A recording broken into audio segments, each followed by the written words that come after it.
안녕하십니까. 요즘 SNS에는 한 러시아인이 페이스북에 올렸다는 독일 메르켈 총리에 대한 글이 화제입니다. 글을 쓴 사람은 사치스럽고 거만하고 큰 부자인 러시아 푸틴 대통령의 위엄과 술수, 조작과는 너무나 다르고 부러워서 비교 삼아 썼다고 합니다. 지난 2월에 쓴 것 같은데 정확하게 어느 날인지는 모르지만은 메르켈이 기민당 당수직을 떠날 때 쓴 것쯤으로 보입니다. 전체적인 내용과 분위기는 정치 리더들, 아니 평범한 시민으로서도 참고하고 본받을 만한 좋은 얘기거리라고 생각이 됩니다. 메르켈의 솔직 건박하고 소탈한 인간성과 국민과 깊이 공감하고 이해시킬 줄 알며 국가와 국민을 위해 최선을 다하는 모습이 눈에 선합니다. 독일은 6분간의 따뜻한 박수로 메르켈에게 작별 인사를 전했습니다.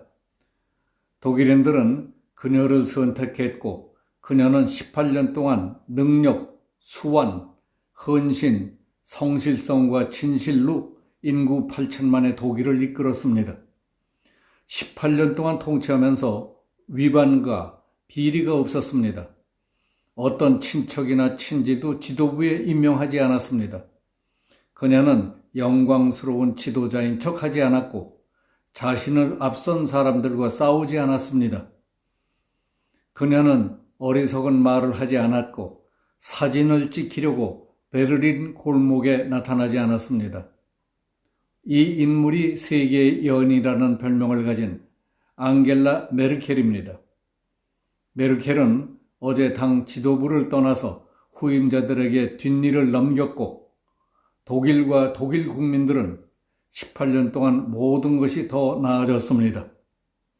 독일의 반응은 역사상 전례가 없었을 정도로 대단했습니다. 도시 전체가 집 발코니로 나가서 6분 동안 따뜻한 박수를 보냈습니다. 인기 시인, 연주자, 시민단체들도 없었지만은 자발적으로 일어난 일이었습니다. 흔히들 하는 것처럼 찬사, 위선, 공연, 북소리는 없었고 아무도 글로리 메르켈을 외치지도 않았습니다. 독일은 그녀가 동독 출신이라는 것을 알면서도 하나로 뭉쳤습니다. 패션이나 빛의 유혹에 넘어가지 않았고 부동산, 자동차, 요트 및 개인 제트기를 사지도 않은 화학 물리학자인 이 독일 지도자에게 작별을 고했습니다. 메르켈은 독일의 지도부를 위임한 뒤에 자리를 떠났습니다. 18년 동안 그녀는 한결같이 입던 옷을 그대로 입었습니다. 하나님은 이 조용한 지도자와 함께 계셨습니다. 기자회견에서 어떤 기자가 질문했습니다. 우리는 당신이 항상 같은 옷만 입고 있는 것을 주목해 왔습니다. 다른 옷이 없으시지요? 그녀는 웃으며 대답했습니다. 나는 모델이 아니라 공무원입니다. 다른 기자가 또 물었습니다. 집을 청소하고 음식을 준비하는 가사 도우미가 있습니까? 아니요. 저는 그런 도우미는 없고 필요하지도 않습니다. 집에서 남편과 저는 집안일을 매일 우리끼리 합니다. 그러자 다른 기자가 또 물었습니다. 누가 옷을 세탁합니까? 당신이 하시나요? 남편이 하시나요? 나는 옷을 손을 보고 남편이 세탁기를 돌립니다. 대부분 이 일은 무료 전기가 있는 밤에 합니다. 그녀는 나는 당신들이 우리 정부 일의 성과와 실패에 대해 질문해 주시기 바란다고 화제를 바꿨습니다. 미세스 메르켈은 다른 시민들처럼 평범한 아파트에 살고 있습니다. 그녀는 독일 총리로 선출되기 전에도 이 아파트에 살았고 그 후에도 그녀는 거기를 떠나지 않고 있습니다. 별장, 하인, 수영장, 정원도 없습니다. 이 여인이 유럽 최대 경제대국인 독일의 총리 메르켈입니다. 메르켈은 동독 출신 물리학자로 베를린 장벽이 무너진 직후인 2000년에 독일 보수당인 기민연합 의장에 취임한 뒤에 2005년 총리가 되었습니다. 총리가 된 뒤 2년 동안 실업률은 3%나 줄고 경제 성장률 2.7%, 수출 1위를 기록했습니다. 그리고 진정한 사회보장은 일자리 확대라며 첨단 제품과 기술 지원에 힘써 품질 좋은 제품을 만드는 제조 강국으로서의 명성을 굳히는 등 독일 경제를 다시 부활시킨 업적을 쌓았습니다.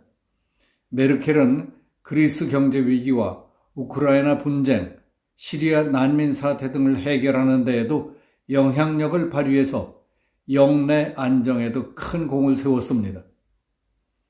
선출직 지도자로서 18년 동안이나 국가를 이끌어오면서 국민의 사랑과 존경, 유럽 국가들의 해결사, 그리고 세계의 총리라는 칭송을 받기까지 그가 남달랐던 것은 사진 찍기, 밴드웨건 타기, 돈 풀어서 인심 얻기와 같은 얕은 수는 일체 쓰지 않았습니다.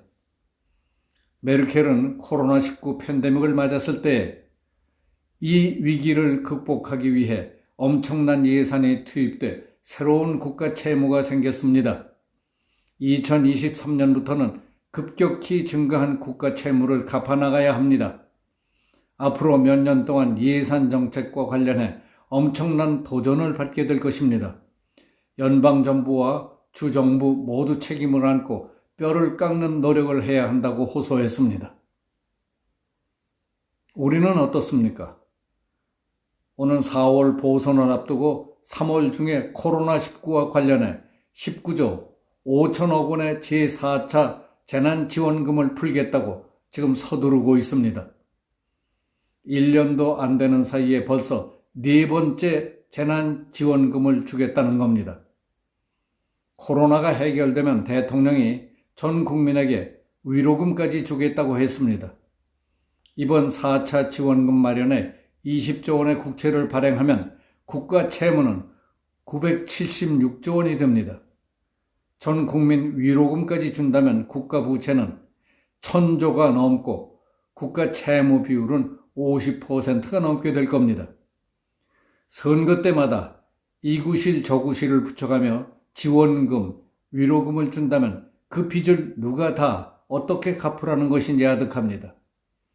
우리는 여기서 냉정하게 생각해 볼 필요가 있습니다. 당장은 어렵고 힘들더라도 국가적 어려움은 솔직하게 국민에게 호소하고 다 함께 어려움을 극복하자고 호소하는 것이 옳습니까? 선거 때나 정치적 난관에 부딪히는 등 어려움이 있을 때마다 무조건 돈을 풀어서 인심을 쓰면서 국민 정신을 타락시켜 빚더미에 앉혀 올려놓는 것이 옳습니까? 어느 쪽이 국가와 국민의 미래를 생각하는 길이라고 생각하십니까? 여기서 마치겠습니다. 감사합니다.